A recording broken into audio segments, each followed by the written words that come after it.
Just a second. Let me get this. Just get this thing that is talking out of the.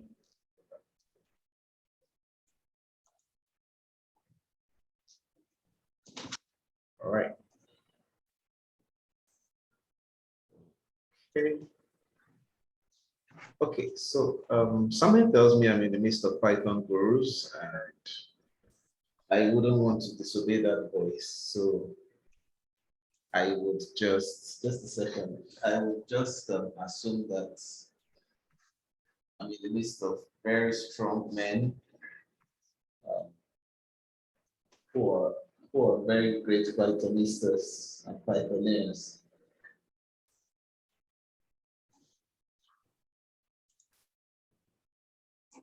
But if you would you kindly confirm to me? Would you kindly confirm to me your exposure to Python so that I do not do something that is too basic? If you can. Great to see you, Martin. Great to see you. Hey, hi. I'm doing great. Hey, what is your name? Ugo or Ugugu, or how do I pronounce your name? Just Hugo. Hugo is fine. Hugo. Thank you. Yes, Hugo is fine. All right. Okay, I am a beginner, a beginning beginner. So in Python, yeah. Okay, well, have you been exposed to any part of Python before? Maybe any kind of Python training? Yeah, a Python training and Coursera for starters. Okay. Okay. Also, it was as a professor in the University of Michigan. Right. I've forgotten his name. That should be Chuck Severance. Yeah, Chuck, of course, Chuck. Right. One of my favorite profs. Yeah. Okay, that's great. That's great. Okay. So I know Aziz, something's telling me Aziz is a guru. Aziz writes heavy code right now. So I would not bother Aziz. Well, I don't know. Ndita, okay, Aziz. I don't think that is true anyway. Till I joined my master's program, I never knew anything about programming, data science, or whatever. So I was purely an agri person. So, but it's just about a year ago that I started learning all this, but I've not been focused solely on it. So I like refreshing the things I've learned. How people will say I'm an intermediate level Pythonista or however, but most of the time I still see myself in beginning. Okay. That's great. Ndita is a veteran, obviously. So are you there, Ndita? Ndita? Okay. I'm guessing he's not there right now. But I also want to assume he's a veteran. Okay, so let's just go basic. We'll just start from very scratch. What is Python and why do we need Python? Okay, so the first thing I'm going to say is Python is a programming language. Now, that statement on the surface looks very, very, very shallow. But then, if you look at it a bit deeper, you're going to ask yourself some questions. Number one, what do programming languages do? And why do we need them? Why are we not talking about just UIs, like user interfaces? Why are we talking about programming languages? Because that's one of the questions I asked myself. This is the 21st century, and I mean, we have all the machine learning and all of that. Why do we still talk about programming? Why are we not just living a life where everything is just driven by user interfaces, and whatever I want to do, we just plug and play, create whatever user interface, whatever analysis or whatever it is we want to do through a user interface. And the reason is simple. If the whole IT companies in the world, Google and co, were to come up with user interfaces for everything we need, I want to believe they will not be able to do any other thing. They probably have to just keep every day churning out new user interfaces for things that we need to do, because there are a myriad of things that we want the computer to do for us. So most times we want to tell the computer what to do, and we don't want to go through the hassles of writing code to do it. So we just want somebody to give us a UI that we can just click here, put some data here, and put stuff here, and voila, it magically gives us everything. But that here is not going to come. All right. As long as we keep having different needs, I don't see the possibility that a company is going to come that will attend to everything that we want to do and then would make it unnecessary for us to learn programming languages. So, but what's going to happen is that things are going to move very fast, and we are going to eventually minimize how much programming we write, how much code we write. All right? For example, there's something called auto machine learning right now in Python.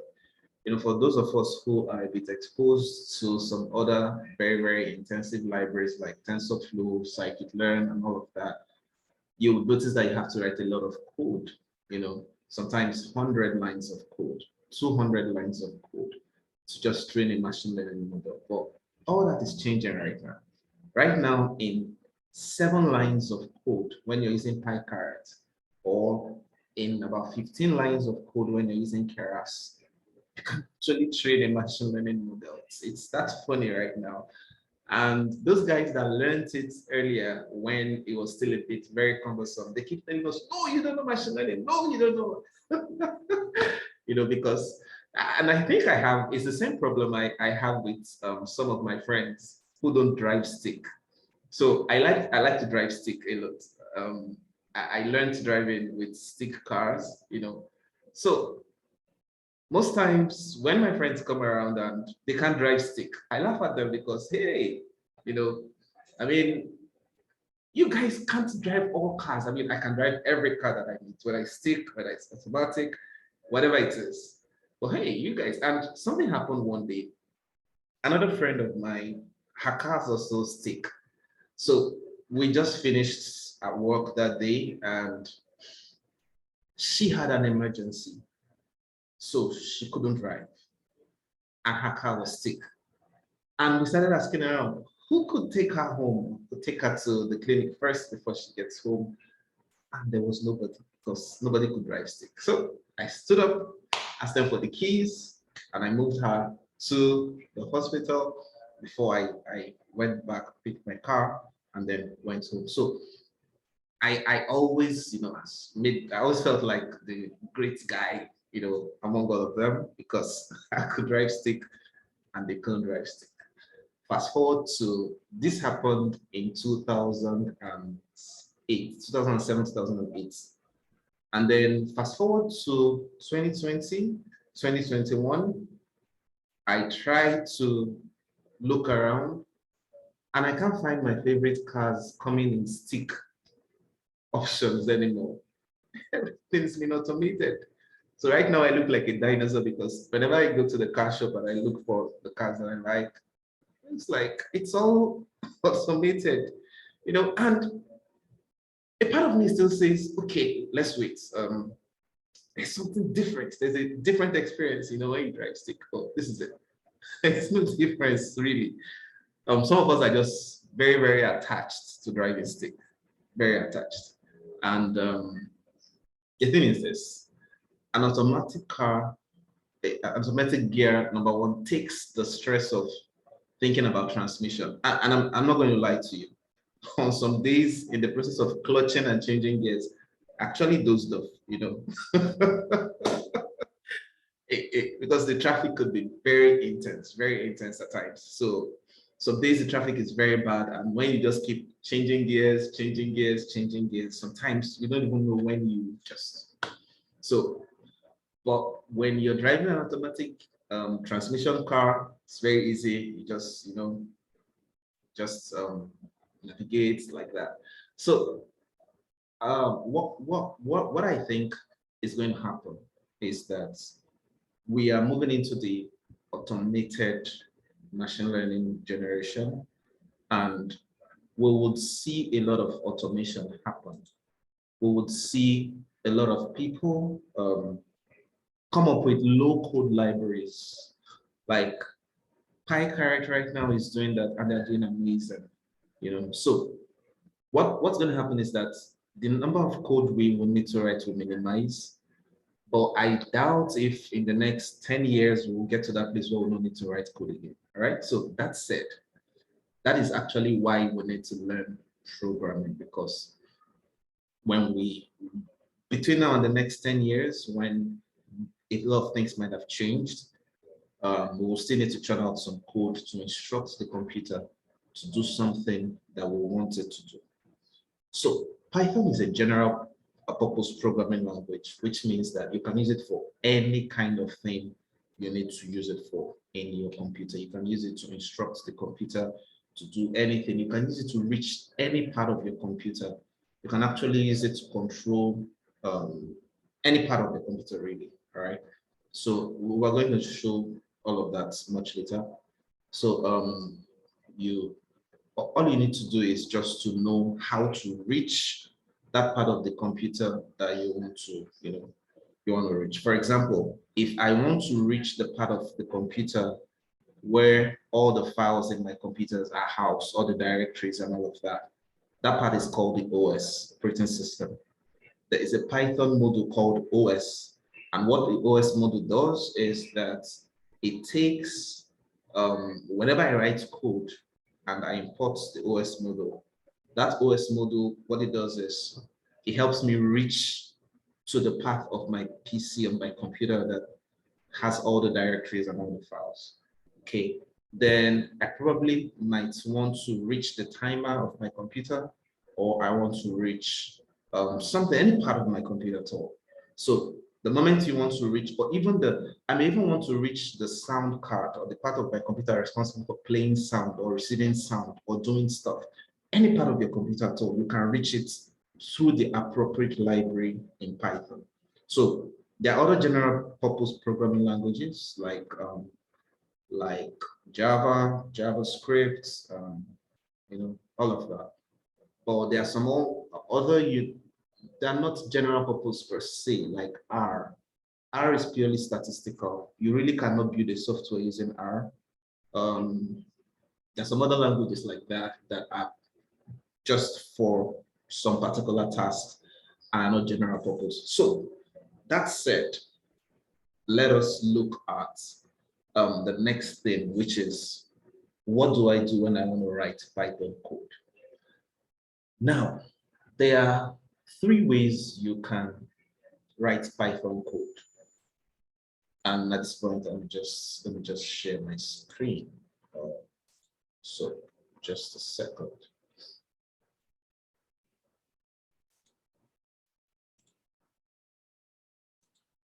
Okay, so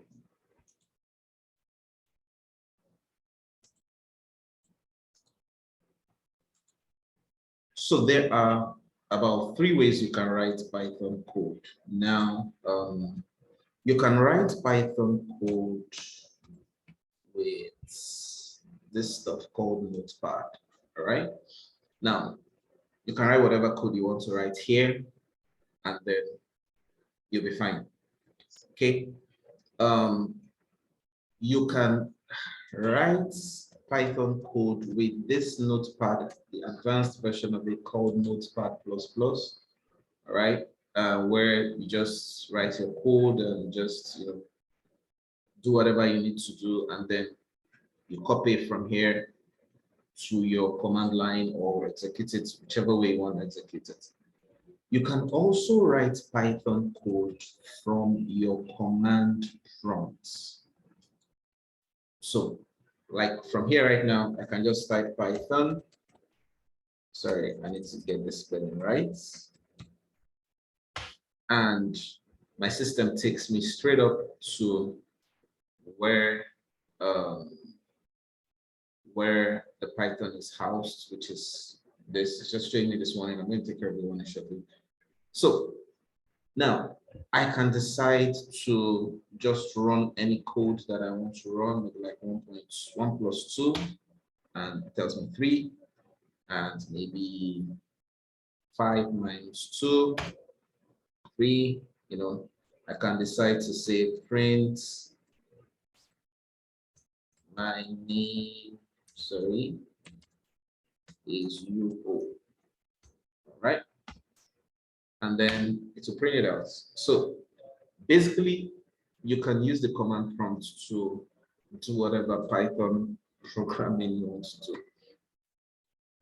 But my favorite way to program Python is through an IDE. An IDE is an integrated development environment. So what does an IDE do? Very simple. Now, if you look at this, for example, if I say print my name is Hugo, all right, and I press enter. Now, there are errors obviously in this, and it's telling me invalid syntax, but it's not really telling me the problem, because I mean, it's just showing me this caret sign on N. And really the problem is not with the N, the problem is not with the N at all. So if you make a mistake when you're programming with command prompt, sometimes debugging it could be a problem, because it doesn't help you really. It doesn't tell you where the problem is. It doesn't even make any suggestions as to how you can solve this problem. It doesn't do anything. So that's one of the reasons why I do not, like to program in a command prompt. Now, there are some other people who are gurus and who are very, very, very, very good, and they can program Python with their eyes closed, so they don't need any form of assistance from the computer or whatever. So they're good. They can program with the command prompt, not me. All right. So the IDE, that's the integrated development environment, what it does is it gives you guides, it gives you syntax support, it gives you everything really. It makes you a spoiled programmer so that you don't have to bother your head, trying to remember syntax and all of that. So let me open one of my favorite IDEs. All right, that's Visual Studio Code. Oh, all right. Okay, so I thought I had installed Visual Studio Code here because I had to get an emergency computer. My other computer just gave way, so Visual Studio Code. All right. Okay, so I'm just going to go check. Let me see if I have it here. Visual Studio Code. I don't have it here. Okay, so for today, I'm going to use this one, Spider. All right, Spider is another IDE. All right, just like Visual Studio Code, but it's not as I really do not like it like I like Visual Studio. Yeah. So maybe in subsequent classes, I'm going to show you why I like Visual Studio. All right, so let me try to do the same thing that I did here. Now, if I say print, my name is Hugo, all right, and I ask this to run it, okay? Now, if you see my screen, you would notice that it's giving me a problem. It's telling me the same thing, invalid syntax. And you'll notice it's the same error message that I got here. The same caret here, everything is the same, all right? But if I were using a more user-friendly IDE like Visual Studio or PyCharm, they would go ahead to probably tell me one or two more things about this error, all right?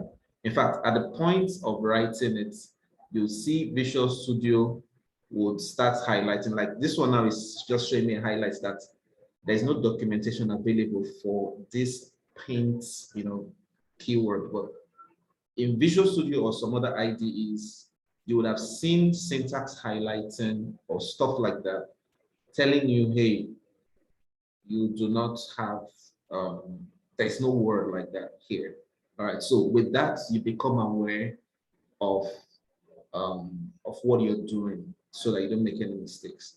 All right, so, but if I change this now to say print, my name is Ugo, and you notice once I put this right, the syntax highlighter removes the, puts a highlight around it to show that the syntax is valid. And I'm going to put this here, right? And when I run this right now, so you see now that the output is now correct. My name is Ugo. So that's what an IDE does for you. An IDE actually contains this same command prompt, this same terminal. This is what you see here is the same thing as what you see here. It's practically the same thing. There's no difference at all. So but for Visual Studio and a couple of other ones, the terminal is a bit more interactive, as in you can make some inputs at the terminal, all right? So, but like I said, when I install my Visual Studio, I would just display all of that. Okay, so maybe I should even do that right now. So let me just go to download Visual Studio Code. All right. So in case you use Windows, Mac, Linux, there is a Visual Studio for you. So you can always download the Windows edition or the Linux edition or the Mac edition. So I'm using Windows. I'm just going to download the Windows edition. I'm going to download the 64-bit installer, all right? But if your system is 32-bit, you might need to download the 32-bit installer, all right? So I'm just going to click on this so that I can download the 64-bit installer. And so once it downloads, I would run it, and I'm just showing you how easy it is to run, to install and set up your Python environment so that you can begin programming. All right, so Visual Studio Code is a lightweight application. So I'm just going to, it doesn't take time to install. So yeah, here we are. Okay, I accept the agreement, next, and next. Create this .NET folder. Okay, create that. This. Okay, so I'll do a desktop icon and then add to path. All right, so okay, so that's basically it. Visual Studio installed and ready to use. All right, so I'm just going to configure my Visual Studio by installing. There's a particular plugin that Microsoft adds to Visual Studio, and it's called Pylons. So I like the Pylons. I like that a lot because it helps make coding in Python very easy. So I'm just going to run that right now. But because my Visual Studio might require a restart of my system, I may not just use it. I just want to show you that add-in, how to get it fixed. Then you're ready to code in Visual Studio. Okay, so here, all right, we're good. Now let me look for Pylons.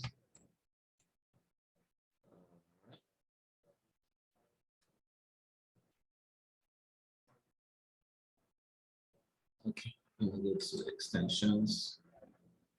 Let's see. Okay, so it's Microsoft Python. And so these are the two key extensions you would want to have. So you notice that Python, which is the add-in that helps you with your Python, you know, auto-completion, code highlighting, syntax correction, and all of that.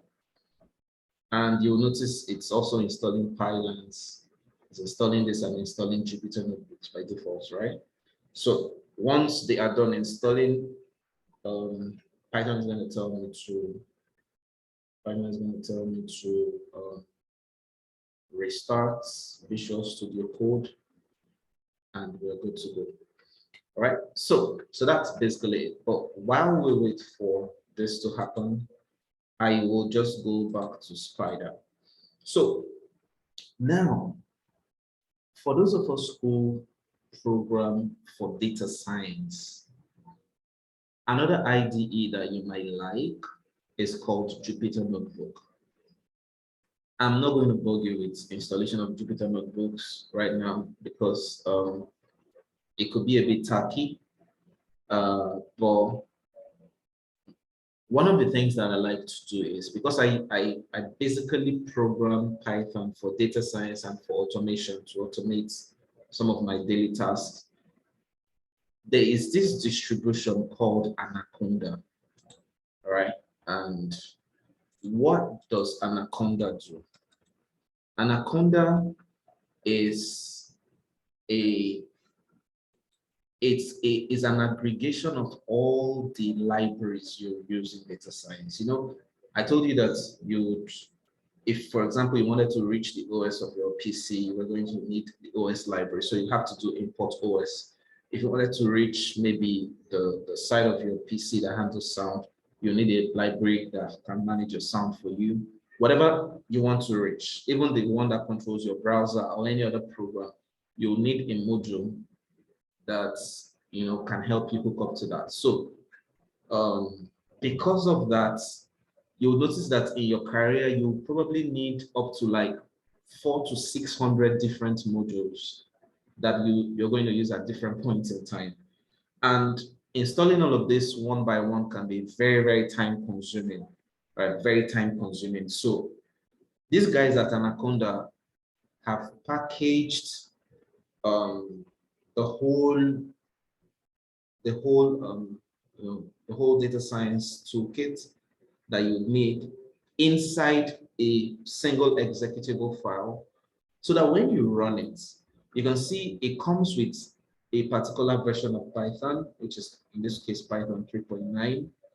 And when you run it, what it does is it brings all those libraries, about 400 to 600 of them, together in one place for you, so that you don't have to install them one by one. So you have all of them ready out of the box. All right. So with this, if you download Anaconda and install it and run your Python through Anaconda, Anaconda also comes with it comes with a lot of all of this. It ships with. Let me just open my own Anaconda from Navigator, so that you can see what it ships with. Okay, so Anaconda basically ships with Jupyter Notebooks. It ships with, I think it ships with PyCharm, with PyQt. It ships with Visual Studio, and a couple of all these other IDs, including Spider. All right, this Spider application I'm using right now is the one that ships with my my Anaconda. All right, so with this, you are ready to hit the road. Once your installation is ready, you're good. All right. So still coming up. I'll just shut this ones down so that I can my system consumption. Okay. All right. Okay. So So this is what the Anaconda Navigator looks like. Now, it could make you a very lazy programmer. Why do I say that? Okay, so this is what happens. Now, for example, let's say I have two tasks that I perform most times. I'm either coding for data science or I'm building automation, robotic process automation and other tools like that. If I'm coding for data science, there are a lot of libraries that I use. If I'm coding for automation, there are also some other libraries that I use that are not data science libraries, all right? But they all ship together with Anaconda. So what happens if I have everything that I need in one environment, all right? If I have everything that I need in one environment, what happens is that anytime I load up a page like this now, okay, so I just say, maybe let me open a new notebook. So anytime I open up a new notebook, all right, if this notebook is not tied to a virtual environment, all the libraries are accessible to this notebook right now. And the moment I start working, now what happens is that because there is no virtual environment where I'm working from, sometimes if you don't have a very powerful system, it could be a drag when you're executing your code because there are a lot of processes that are running on the background, all right? But if you create a virtual environment and segregate all the applications that you use, all the modules that you use, partition them into environments. For example, I could create, if you look at this environment right now, I could create a new environment called automation. I could create another environment called machine learning. I could create another virtual environment called maybe robotics. I could create another virtual environment called anything. If you notice what I have here, if you look at my screen here, you'll notice that on the base here, you'll see it's showing 470 packages available. That's what it's showing here. 470 packages available. And I really do not need all these 470 packages at every point in time. So when I create virtual environments, what I'm actually doing is taking the ones that I'll need per time, all right? And, just partitioning all of these 470 libraries into the various virtual environments. So I could go to my robotics virtual environment. It's just a simple operation here. Now, if I were not using Anaconda, I would have needed to use my command prompt, and then I would need to pip install a virtual environment, activate the virtual environment, and all of those plenty stuff. But in Anaconda Navigator, all you just need to do is just to create the name of the virtual environment, and then you select the packages you want to have in that environment, and you're good. So if, for example, for automation, I probably just use only Watchdog, OS, JSON, and a couple of other, maybe 1 to 10 modules.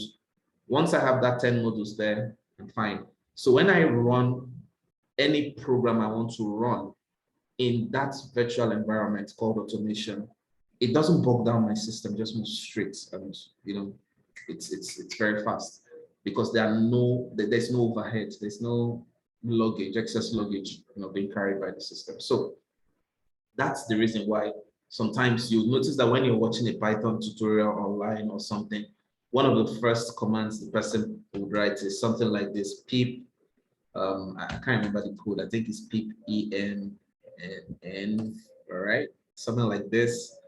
I can't remember the code right now because it's been a long time I used pip to create a virtual environment. All right, but so that's basically what Anaconda does for you. It just helps make your work easier. So with that, we can now hit the road to start programming. Again, when you start running your installation of Anaconda, sometimes you might run into one or two hiccups, but nothing to be worried about. One of the things I learned when I was starting to program is this: do not be afraid to break your system, in the sense that you could actually break some installation of your system. And yeah, all right. So you would always get it fixed. Though when I was still learning, there was a day I was trying to create, I was trying to update one particular, I think it was this Jupyter Notebook I was trying to update. By the time I updated it, it broke all my virtual environments. It destroyed everything. And it took me about 8 hours to restore everything back to what it was before. It wasn't a funny experience, but it was a learning experience for me, right? So yeah, you'll break some things sometimes. You get to mess things up, but hey, I mean, we all do. Don't let it bug you at all. All right. So that said, I would go back to Spider and then let's just play around Python a bit. But so far, do we have any questions? If there is, I could take the questions right now, but if there's none, just jolly well proceed. So, yes, please. Go ahead, Martin.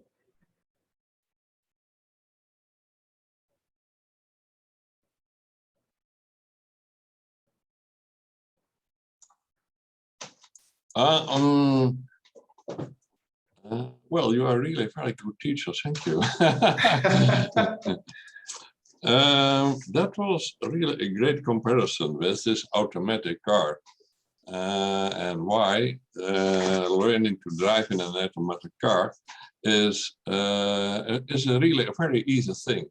I've seen it with my kids, and they learn driving in this car very fast. Only the traffic rules that are the more complex things. And when I compare driving cars with programming, then programming is, in these programs, it's still not an easy piece of cake. It's hard working, hard stuff, many rules. So I give you an example. When I make a Word document and I type print like you did, then Word gives me an automatic correction and it suggests shall it be print or a different word. But here you all have to explore it yourself, and you have to find where are the faults, and you have to correct it yourself. So these programs are pretty rudimentary, and it's still hard working to work with these programs. Right. And just Visual Studio, is it much easier to work with Visual Studio?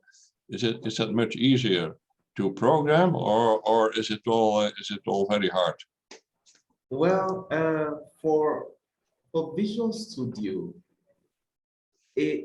well, the only thing Visual Studio does is, okay, let me get this out here, and let me just see if I can start a new file. Okay, so let me just select Python.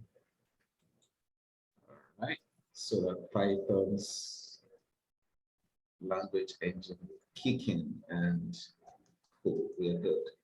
Okay, so now look at Visual Studio now. So let me put the same. Can you see what's happening in Visual Studio? Yeah.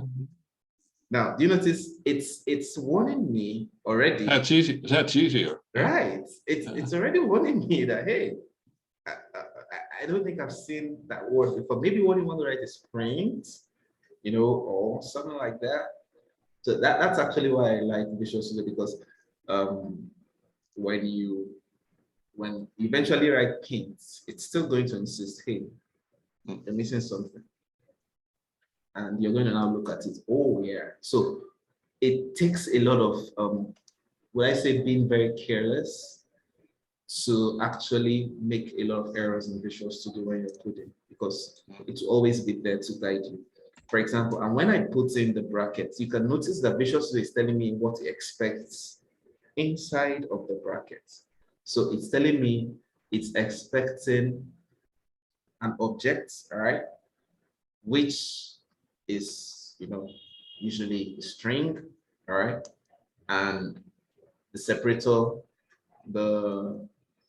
it's just going to give me everything, every parameters required in that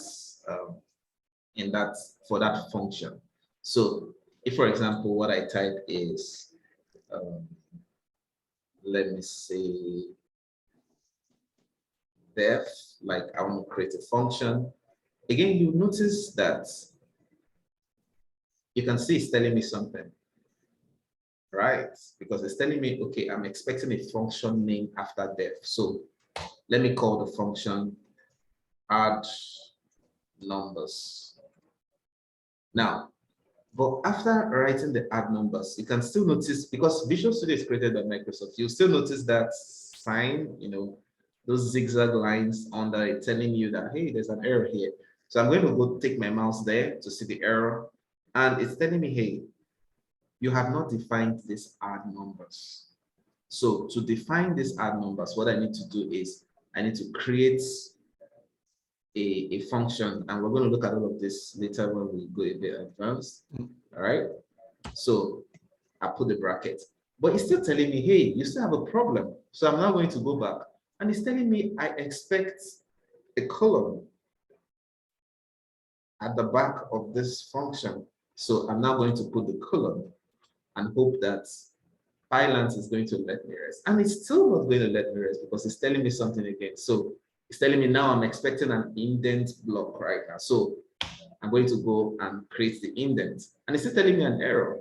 Okay, so we expect a block of code. So right now I'm going to put the block of code. So print, let me just say print x plus, instead of print, let me use the word return, just x plus y, right? So here I'm going to just say this function accepts two numbers, x and y, and when a person calls this function, just print x and y. So you can see right now that all the reds are gone, everything is gone. And now you can see this bar that usually shows me when there's an error is gray now. But if for any reason there's an error, you notice the bar is red. And the name of your program will also be red, showing that there's a problem. In fact, every part of Visual Studio is going to turn red, showing you there's a problem. If you look at the terminal part of Visual Studio 2, you'll see the problem. All right, so, but let me just return that. Okay, so now I'm going to just call that function, and to call a function in Python, all you just need to do is to do this and put in the parameters I require. So let me just put 3 and 4. Remember, we just created this function, which I will explain how to do much later, to just show, okay, so this is how we create a function. When we call this function, we want Python to add whatever two numbers that are inside the brackets, which is why we say return x plus y. We can make it return x minus y, x times y, or anything, all right? So when I do this, I'm going to ask Python to run this code for me. So when I say run Python file, it's going to, let me just save, okay, as class work underscore 1.py. All right, so I'm going to save it. So is okay. So let's go back to the file. Where is it?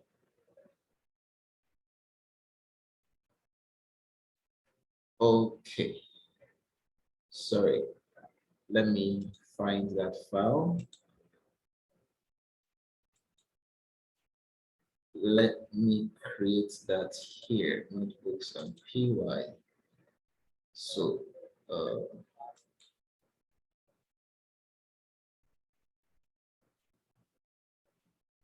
Yep, I trust the orders.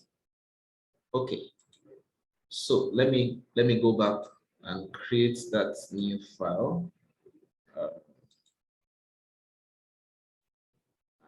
I do not know where I saved that stuff, but that's my problem right now. So I don't waste my time looking for that file.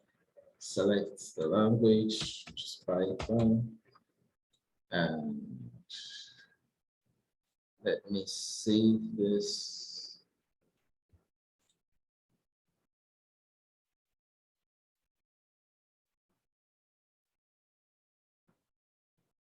Okay.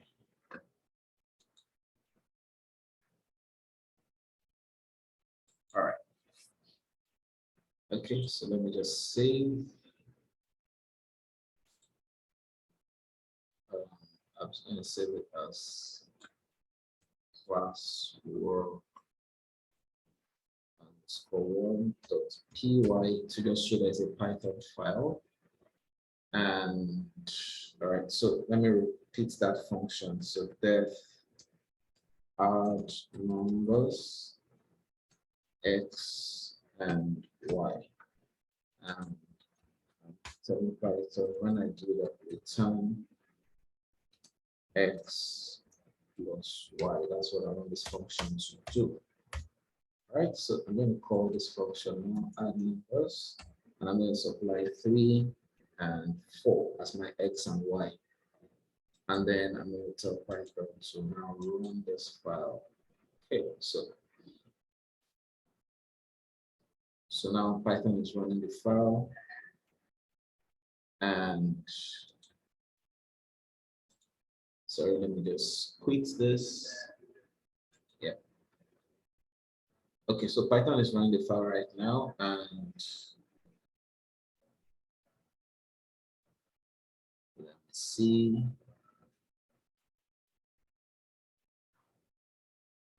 Okay, so I see.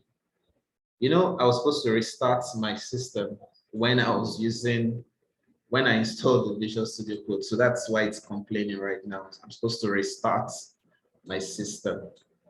All right, so let me just go to Spider, and because I don't want to restart my system, and I will run this function here in Spider. You can always see the output in your console here. All right, so let me run this here, and so okay.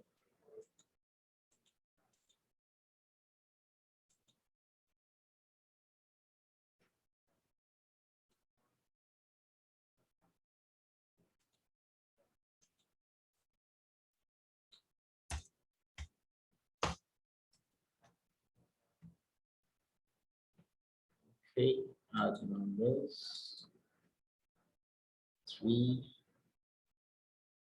and 4. Okay, so let me run that and let's see what it gives us. Okay, so that's also one of the problems that I hate with Spider, because sometimes you could have in mind of this. But let me run this in Jupyter Notebook. This is a Jupyter Notebook, and you'll see the answer come out here. That's how Jupyter Notebooks look like when you run them, right? So let's say I change this to 5 and I run it again. The answer changes to 8. If I change this to 7 and I run this again, the answer changes to 12. Because what I've told Python is this: whenever I call this function and I supply 2 numbers, which are this x and y here used as placeholders, what I want you to do is do x plus y. So that's basically what this function is saying. So I can decide to say, you know what, change this to x minus y.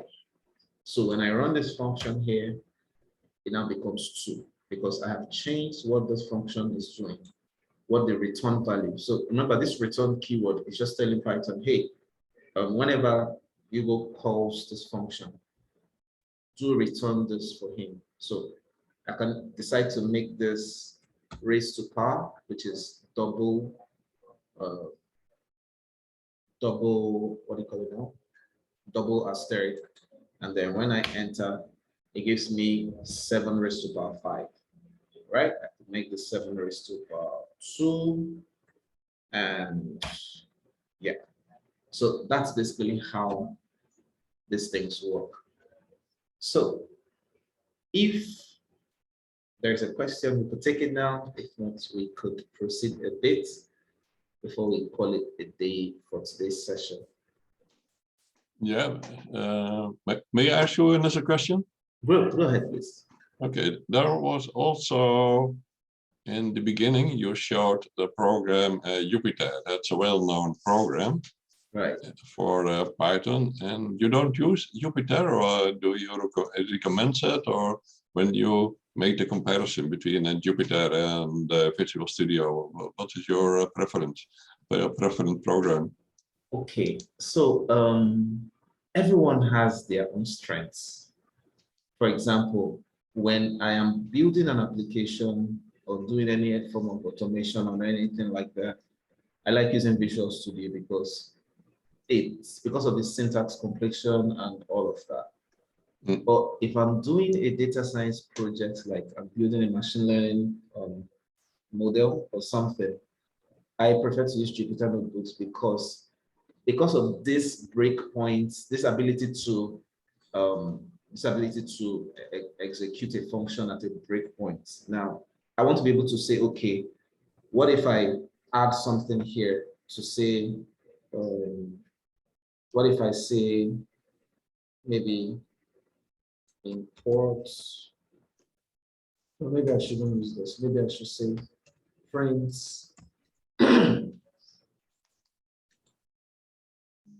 Let me assign this. Let me call this stuff results. I'm going to explain all I'm doing shortly.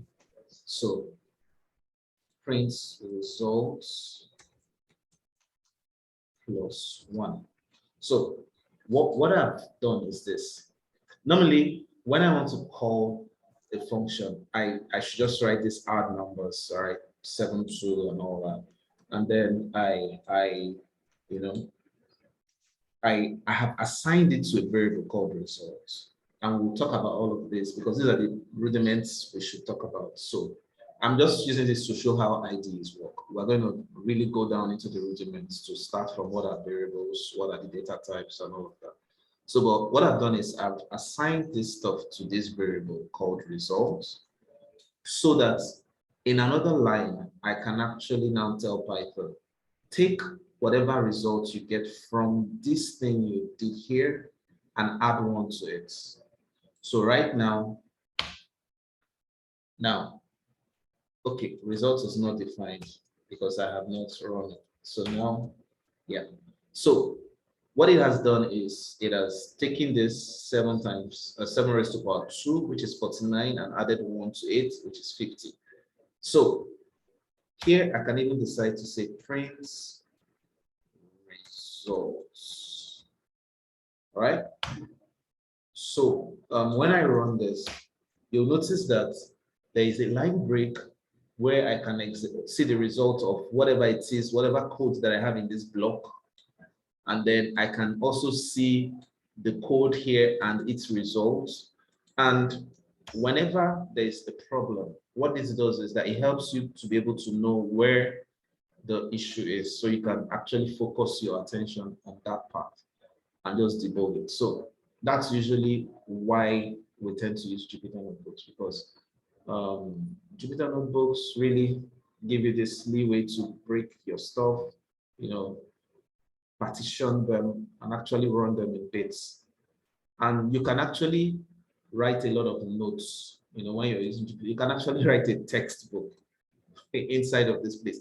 All you need to do would be just, instead of writing code here, instead of using code here, you change it to Markdown.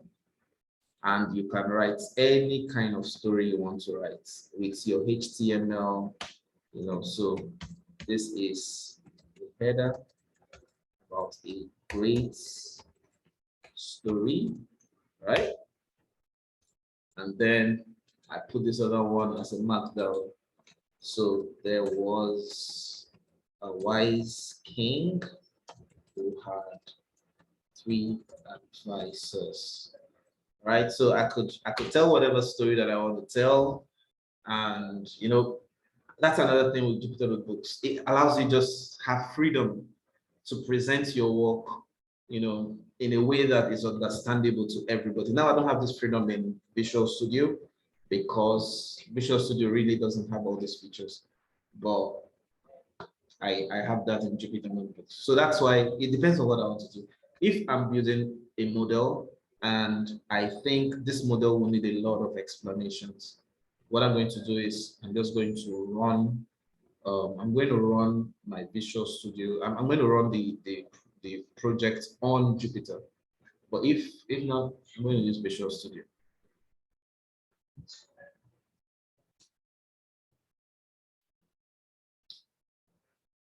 Right. Okay, so would there be any other question?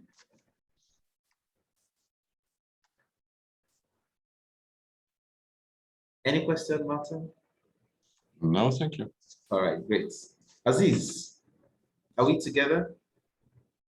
Yes, we're together. Okay. And I also would like to add to Martin's question that me personally also, I like using Visual Studio Code because I found that I can even run Jupyter Notebook inside Visual Studio Code.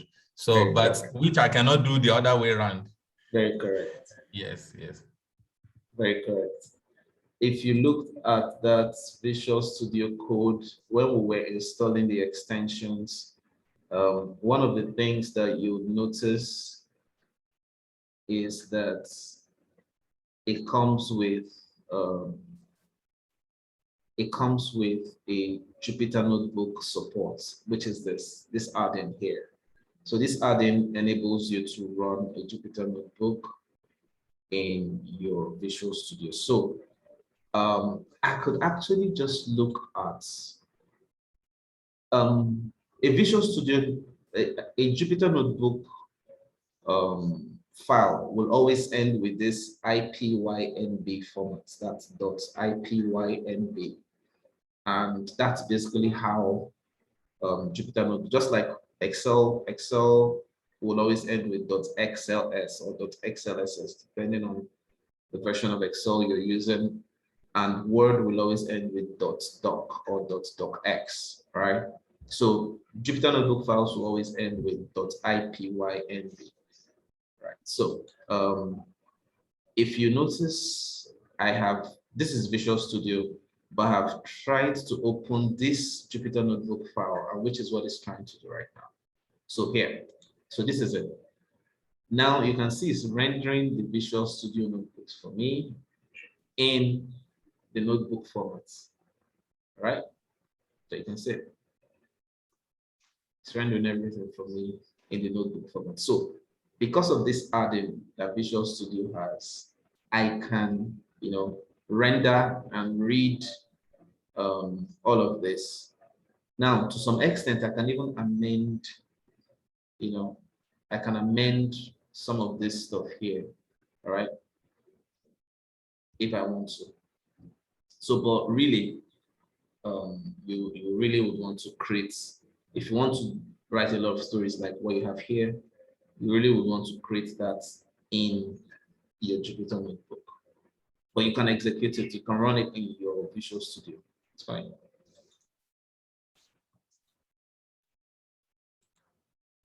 Okay, so let me see if this can run now, even though I've not restarted my system.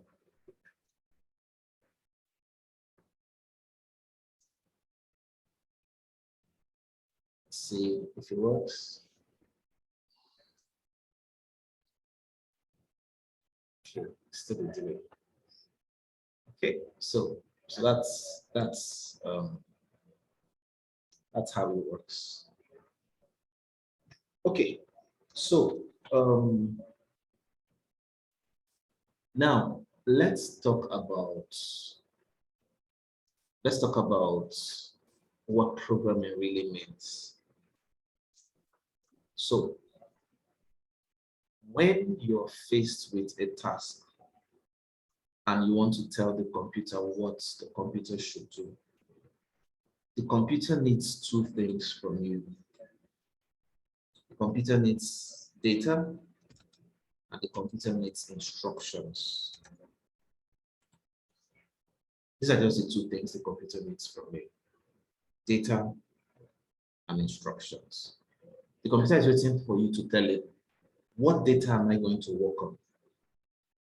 What should I do to those pieces of data? And when we talk about data, there are a couple of things that we'll talk about. We'll talk about things like variables, talk about things like data types, we'll talk about things like structures, data structures. All right. Then when we talk about instructions, what the computer should do, we have just three categories of them. These instructions are also called control structures. In fact, that's the name it's called in programming, control structures, right? And there are three kinds of control structures. The first is called the sequential structure. The second is called conditional.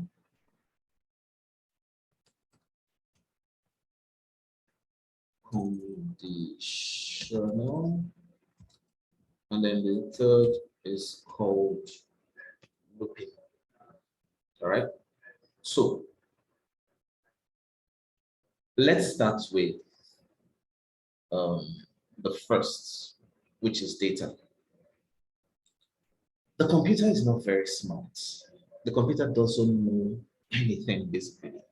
And that's why the first principle of computing is garbage in, garbage out, or like Scott Taylor would say, goodness in, goodness out. All right. So the computer is not wise at all. The computer is not wise. The computer expects you to tell it everything, and this is the reason, because when you're teaching basically when you're programming, what you're doing, you're teaching the computer. Because what do we do when we teach a child? We give them data and instructions on how to use those data. So, hey, Mike, I want you to take this car, or I want you to take this dough. I want you to beat it for 15 minutes until it becomes very elastic. And then I want you to take this oven, preheat it for 10 minutes. And then when it gets to maybe 300 degrees, take this bread, put it inside this oven. So that's basically what we're doing when we're training a kid. We are giving data and instructions. And that's the same thing we do for the computer, because the computer is really like a child. It doesn't know anything, all right? So we have to keep teaching. So that's basically what we try to do. And how do we tell the computer all the stuff that you need to know? First, you need to understand the concept of variables. Variables are like the way we point the computer to anything that we intend it to work on. So for example, I might want this computer, if you look at my screen, you might see a file, all right? You might see a file called, let me use this, TDL, all right? So I can, if I want the computer to do something to that file now called TDL, what I want it to do is I'll just come here and tell the computer, I want you to operate upon my file. So, and it will now wonder, okay, your file, what the heck is your file? My file is this document that you'll see here. All right, so let me just copy the path to this document.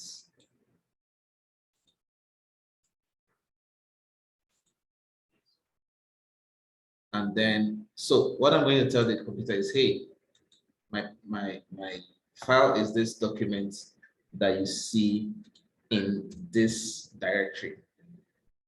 So the computer knows, okay, so whenever I see my file, you mean this document called TDL that is residing on your desktop in this subdirectory called user, in this subdirectory called users in the C drive. So when I tell the computer now, computer, what is my file? Watch what the computer is going to spit out. So you can see what the computer is spitting out for me. It's the same thing I told him that my file is. So I tell him my file is this. Computer, what is my file? Spit it out. I can even tell computer, print my file. All right. Same thing, you know. So that's what we do with variables. We use variables to tell the computer what objects it needs to work on, or what basically what objects it needs to. That's what the variable is basically. A variable is just an object that we need the computer to put in its memory, so that in future, when we are talking about stuff in our program, we're instructing the computer, we mention that variable. The computer, okay, yes, talk about my file. So just as I tell Mike, take this bread. So in Mike's mind, when I mention this bread, he already knows, okay, I'm talking about this very bread I'm looking at, and you know, stuff like that. So that's how variables work. Very, very simple, very straight to the point. But variables are like one of the key drivers. In fact, computers cannot do anything without variables, because variables are the way you point the computer to what you want to achieve. So that's the first. All right. Now, I think we're going to pause here because we have another class that is going to start now, right? But what I'm going to do is we're going to continue from here next week, and we're just going to if you have any questions within the week, you can just put it up in our Slack and we'll discuss it. Maybe you're trying to install Anaconda or something. You could even have a Zoom to just install all the things that you need to install, and then we'll be fine. Right, but if you have any questions right now, we could take the questions before our next session starts. So for me, I'm okay for now. Thank you very much. all right, great. Martin? I don't have questions at the moment. I thank you. I appreciate your explanation and your preparation, and I thank you so much, Hugo. Right, thank you very much, Martin. So we'll see in the next week. Okay. Right, but there are other classes today. There is the one starting in the next 10 minutes is a bit of an advancement on Python, but it's like an introduction to artificial intelligence using Python. The class is called Machine Learning Foundations. So we're just trying to introduce people into how you use Python for artificial intelligence. Then after that, there is another class, which is an advancement on the class we are doing, which is Machine Learning Foundations. That one is called the Automated Pipeline. That is a way advanced class. And then after that, at 4 o'clock GMT, we will be having just like a family session. In that session, we don't talk Python anymore because, I mean, we have been talking Python from 12:30 GMT down to 4 p.m. GMT. So by 4 p.m. GMT, we just gather together as a family and we have a mentoring session. So what happens in the mentoring session is that an industry veteran or a member of the house who is very experienced guides us through something. So we've had different talks about maybe how to be a data scientist, how to do a particular stuff in data science, or even on transformers, on different things, you know, that help you become a better data scientist. Even soft skills, we've had resume writing, we've had different things. All right, so that's basically what we do in that session.